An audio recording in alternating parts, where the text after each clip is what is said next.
जानते हैं देश और दुनिया की तमाम छोटी बड़ी खबरें, जिसमें सोना चांदी, मौसम और राजनीति से जुड़ी बड़ी खबरें आपको बताएंगे सिर्फ 5 मिनट में। लेकिन उससे पहले वीडियो को लाइक जरूर करें और चैनल पर नए हैं तो चैनल को भी सब्सक्राइब कर लें। तो चलिए वीडियो को स्टार्ट करते हैं।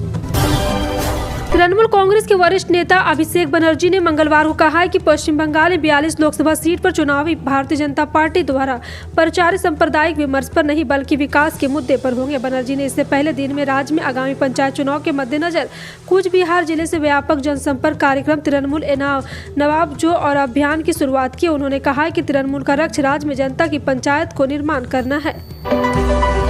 समलैंगिक विवाह को कानूनी मान्यता देने का अनुरोध करने वाली याचिकाओं पर मंगलवार को सुनवाई के चौथे दिन सुप्रीम कोर्ट की 5 सदस्यीय संवैधानिक पीठ के 2 सदस्यों ने सुनवाई में ऑनलाइन माध्यम से भाग लिया। प्रधान न्यायाधीश DY चंद्रचूड़, न्यायमूर्ति हेमा कोहली और न्यायमूर्ति PS नरसिम्हा अदालत कक्ष में उपस्थित रहे, जबकि न्यायमूर्ति SK कौल और न्यायमूर्ति S और भट्ट ने ऑनलाइन माध्यम से सुनवाई में भाग लिया। प्रधानमंत्री न्यायाधीश और ने कहा है कि प्रधानमंत्री के पास आज हमारे सुनवाई के लिए हाइब्रिड संविधान पीठ होगी, क्योंकि न्यायमूर्ति कौल बीमारी से उबरे हैं। केरल के कोच्चि में प्रधानमंत्री नरेंद्र मोदी ने वाटर मेट्रो का उद्घाटन किया। इससे पहले उन्होंने वंदे भारत एक्सप्रेस ट्रेन को हरी झंडी दिखाई। इसके अलावा कई अन्य विकास परियोजनाओं की आधारशिला भी रखी है। केरल के राज्यपाल आरिफ मोहम्मद खान, मुख्यमंत्री पिनराई विजयन और कांग्रेस सांसद शशि थरूर भी ट्रेन के अंदर छात्रों के साथ बातचीत करते हुए मोदी के साथ मौजूद थे। बच्चों ने इस दौरान मोदी के उनके द्वारा बनाई गई प्रधानमंत्री और वंदे भारत एक्सप्रेस की पेंटिंग भी दिखाई। मोदी जब ट्रेन को हरी झंडी दिखा रहे थे उस समय विपरीत दिशा के प्लेटफॉर्म पर बड़ी संख्या में लोग जमा हो गए। वंदे भारत एक्सप्रेस राज्य की राजधानी को केरल के उत्तरी कासरगोड में जोड़ेगी और इसे कई लोगों द्वारा राज्यवाम लोकतांत्रिक मोर्चा सरकार के महत्वाकांक्षी semi high speed rail corridor और सिल्वर लाइन के विकल्प के रूप में पेश किया गया है। HKRN पर पंजीकृत युवाओं को निजी क्षेत्र में रोजगार के अवसर विषय पर संवाद को मुख्यमंत्री मनोहर लाल ने संबोधित किया। उन्होंने कहा कि प्रधानमंत्री नरेंद्र मोदी के स्किल इंडिया के मेक इन इंडिया कार्यक्रम के आगे हरियाणा सरकार बढ़ा रही है। मुख्यमंत्री मनोहर लाल ने कहा कि हरियाणा में स्किल डेवलपमेंट विश्वविद्यालय खोलने का काम किया है। युवाओं की स्किलिंग बढ़ाने के लिए स्किल डेवलपमेंट अथॉरिटी का निर्माण किया गया है। सरकार के मुख्य सचिव इस अथॉरिटी के चेयरमैन होंगे। और आपको बता दें कि पद्मा योजना के तहत 14,000 के करीब MMSC प्रोत्साहन दिया जाएगा। दिल्ली में एक बार फिर कुछ इलाकों में पानी की आपूर्ति प्रभावित रहेगी। यहाँ वही कोई नई बात नहीं और अक्सर दिल्ली के इलाकों में पानी की किल्लत का सामना करना ही पड़ता है। इस बीच एक बार फिर से जल बोर्ड ने कुछ इलाकों को पानी की किल्लत के बारे में जानकारी दी है। जानकारी DJB ने ट्वीट कर लोगों को जानकारी दी है और DJB ने अपने ट्वीट में बताया कि 26 अप्रैल को राजधानी के कई इलाकों में 8 घंटे तक पानी सप्लाई प्रभावित रहेगा। हरियाणा के उप मुख्यमंत्री दुष्यंत चौटाला ने कहा है कि प्रदेश में 54 लाख मीट्रिक टन से ज्यादा गेहूं की खरीद की जा चुकी है और 5800 करोड़ रुपए किसानों को सीधी पेमेंट की गई है। उन्होंने कहा कि आगामी 2 दिनों में किसानों के खाते में खरीद के 9,000 करोड़ रुपए डाल दिए जाएंगे। उप मुख्यमंत्री दुष्यंत चौटाला ने कहा 1 अप्रैल से प्रदेश में गेहूँ की खरीद शुरू की गई थी। अब तक 54 लाख मीट्रिक टन की खरीद हुई है और आने वाले दिनों में 20 लाख मीट्रिक टन खरीद होने की संभावना है। उन्होंने कहा कि मीडिया से उठान में तेजी से लाई गई है और 52% से ज्यादा उठान किया जा चुका है। विभाग ने रविवार को खरीद न करके केवल उठान का दिन निर्धारित कर इसे बढ़ाया जाएगा। तेलंगाना में अमित शाह बीजेपी के लिए सियासी जमीन मजबूत करने की पूरी कोशिश में जुटी है। इसके लिए पार्टी की तरफ से पूरी रणनीति भी तैयार हो चुकी है और अमित शाह ने तेलंगाना में KCR सरकार पर जमकर हमला बोला और मुस्लिम आरक्षण को पूरी तरह खत्म करने की बात कही। इस दौरान अमित शाह ने तेलंगाना की जनता से एक और वादा किया, जिसमें उन्होंने कहा है कि अगर वो सत्ता में आए तो तेलंगाना स्वतंत्रता दिवस मनाएगा। अमित शाह ने कहा सरदार पटेल ने निजाम को भगाया और तेलंगाना की रचना की है।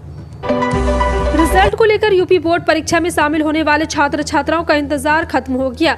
यूपी बोर्ड ने 10वीं का रिजल्ट जारी कर दिया और यूपी बोर्ड के 10वीं के नतीजों के 89.78% छात्र छात्राओं ने परीक्षा पास की। 86.64% छात्रों ने परीक्षा में बाजी मारी तो 93.34% छात्राओं ने परीक्षा पास किया है। यूपी बोर्ड की 10वीं क्लास की छात्राओं के पास प्रतिशत छात्रों से अधिक रहा है और यूपी बोर्ड की 10वीं परीक्षा में प्रियांशी सोनी ने टॉप किया है। उन्हें 600 में से 590% नंबर मिले हैं। कर्नाटक विधानसभा चुनाव के लिए भाजपा पूरी तरह से कमर कस चुकी है। पार्टी के आला नेता चुनाव की कमान संभालने के लिए राज्य के दौरे पर है। अब तक कई वरिष्ठ नेताओं के पार्टी छोड़ने से बैकफुट तक दिख रही बीजेपी ने आक्रामक रुख अख्तियार कर लिया है। इसकी शुरुआत की गृह मंत्री अमित शाह ने कर्नाटक में चुनाव प्रचार के दौरान शाह ने जगदीश शेट्टार पर सीधा हमला बोला और कहा है कि वो चुनाव हारेंगे। अमित शाह ने अपने संबोधन के दौरान कहा है कि भाजपा छोड़ते ही यह तय हो गया था कि जगदीश शेट्टार को हुबली से वोट नहीं मिलेंगे, क्योंकि यहाँ की जनता हर बार भाजपा को वोट देती रही है। भारत में आवारा जानवर किसानों के सबसे बड़े दुश्मन। वे हर साल हजारों हेक्टेयर में लगी फसल को बर्बाद कर देते हैं। इससे किसानों को आर्थिक लॉस उठाना पड़ता है।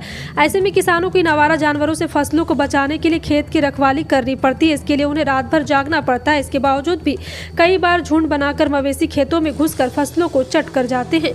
हालांकि अब किसानों की चिंता करने की जरूरत नहीं। आवारा किसानों को फसलों को बर्बाद बचाने के लिए राजस्थान सरकार ताराबंदी योजना लेकर आई है।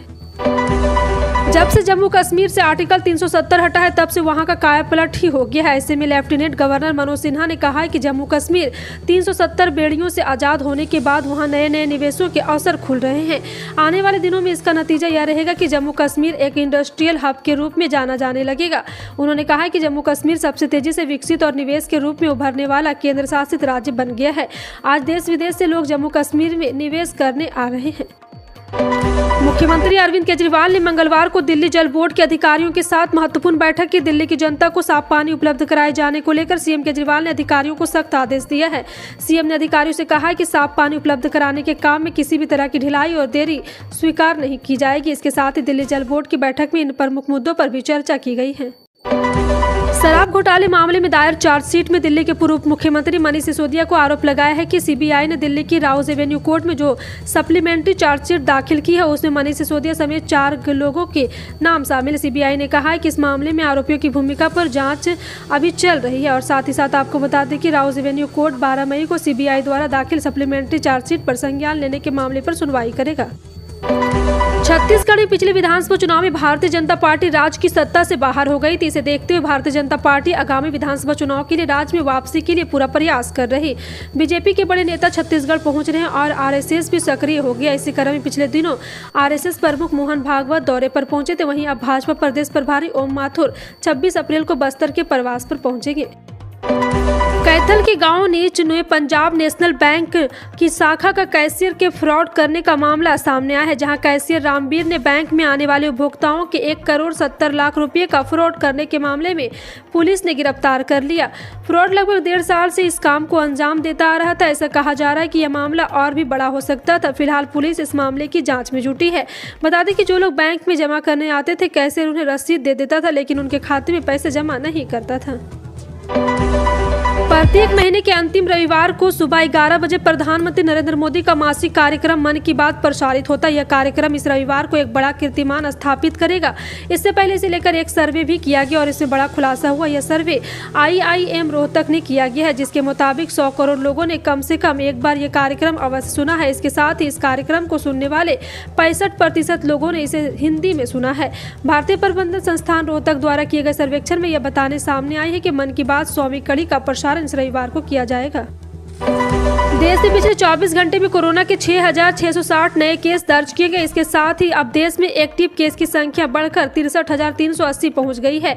और आपको बता दें, केंद्रीय स्वास्थ्य मंत्रालय ने बताया कि बीते 24 घंटे में रिकवरी दर 98.67% दर्ज की गई। राहत की बात यह है कि कल के मुकाबले आज नए मामले मामूली गिरावट आई है। देश के कई राज्यों में अगले कुछ घंटों में मौसम का मिजाज बदलने वाला है। तपती गर्मी से लोगों को राहत मिलने वाली है। मौसम विभाग ने बताया कि अगले 2 से 3 दिनों में अधिकतम तापमान में बदलाव देखने को नहीं मिलेगा। इसके अलावा अगले 7 दिनों तक ज्यादातर हिस्से में लू चलने की भी संभावना नहीं है। मौसम विभाग ने यह भी बताया कि आज किन किन राज्यों में बारिश होगी और कहाँ होगी। मौसम विभाग की माने तो अगले 3 दिनों के दौरान पूर्वी भारत जबकि पूर्वोत्तर हिस्सों में अगले 24 घंटे के दौरान गरज के साथ बारिश हो सकती है। ग्रीन हाइड्रोजन का ऐसा नया क्षेत्र है जिसको लेकर दुनिया के अधिकांश देशों में जबरदस्त उत्साह है और इसे औद्योगिक प्रदूषण की मौजूदा समस्या के कुछ समाधान के तौर पर देखा जा रहा। भारत की अगुवाई में हो रहे G20 की बैठक में भी सभी देशों के बीच ग्रीन हाइड्रोजन को लेकर आपसी सहयोग बढ़ाने को लेकर वार्ता हो रही है। पिछले दिनों इस बारे में अहमदाबाद में हुई बैठक में ग्रीन हाइड्रोजन की परिभाषा में बदलाव को लेकर अमेरिका कुछ विकसित देशों की तरफ से ऐसा प्रस्ताव आया है। मल्टी कमोडिटीज एक्सचेंज पर मंगलवार को सोने और चांदी के भाव में बदलाव हुआ। सोने में जहां तेजी दर्ज की गई, वहां चांदी में गिरावट दर्ज की गई। MCX पर नवीनतम दरों के अनुसार 5 जून 2023 का परिपक्व होने वाला सोना वायदा 55,000 रुपये 0.09% की बढ़ोतरी के साथ 60,033 रुपये प्रति 10 ग्राम पर रहा। पिछला बंद भाव 60,001 रुपये दर्ज किया गया था। आपका इन सभी खबरों पर क्या कहना है, कॉमेंट सेक्शन में टाइप करके जरूर बताएं।